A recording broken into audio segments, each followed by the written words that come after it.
La propuesta metodológica que yo usé para el trabajo de investigación es el análisis comparativo. Lo que hice fue buscar noticias pues que tienen que ver con el tema de educación, noticias recientes, noticias que busqué en la revista Semana, en el periódico El Tiempo y en el portal Publímetro.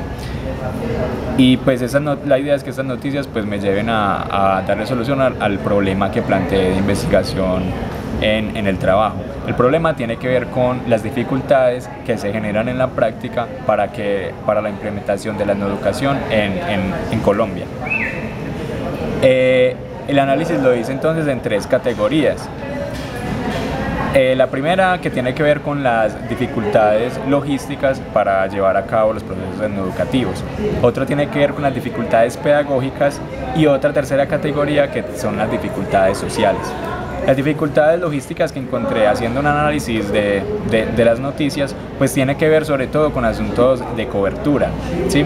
En varias de las noticias plantean que solamente el 86% de los grupos étnicos de nuestro país tienen acceso a una educación de este tipo, una educación diferenciada.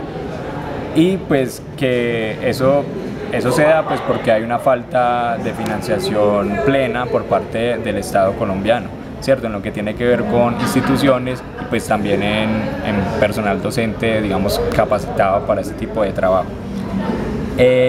Las dificultades pedagógicas tienen que ver en la forma como se entiende la educación. Es muy diferente la forma como la entiende el Ministerio de Educación Nacional a como la entienden en muchas comunidades indígenas, ¿cierto?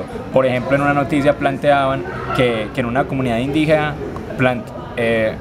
pues tenían como la propuesta de que la educación propia pues se saliera como de la escuela. Entonces decían como derribemos la escuela y pues salgamos a caminar por nuestro territorio, ¿cierto? Y eso va en contravía totalmente pues con lo que planteaba el Ministerio de Educación Nacional. Entonces es una de las problemáticas principales pues para la implementación de este tipo de proyectos. La tercera categoría que usé son las dificultades sociales. Esas dificultades pues tienen que ver con el conflicto armado especialmente, ¿cierto? Los fenómenos de desplazamiento que han generado, que hacen que esos procesos de no educación pues sean discontinuos, ¿sí?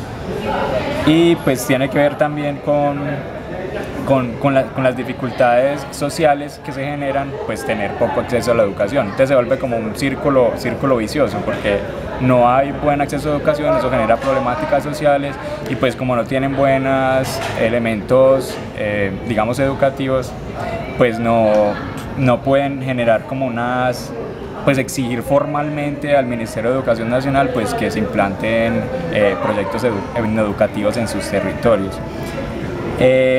Pues digamos ya como postura que tomé en el trabajo y pues que pienso que podemos realizar es sobre todo centrado en lo que tiene que ver con las dificultades pedagógicas, que es donde nosotros nos podríamos desenvolver como futuros docentes, ¿cierto? Pues nosotros como docentes, como profesionales de la educación, aunque el decreto 1278 diga lo contrario, pues podemos generar, digamos, muchas acciones y muchos debates argumentados alrededor de lo que tiene que ver con el tema educativo, ¿cierto? Con esas discusiones que planteaba ahorita que se generan sobre cómo entender la educación en este tipo de contextos, ¿sí? Pero además, pues también como ciudadanos, pues es importante conocer la legislación que tiene que ver con la educación, ¿sí?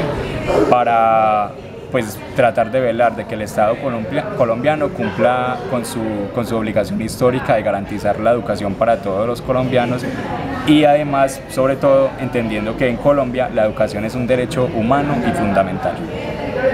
Gracias.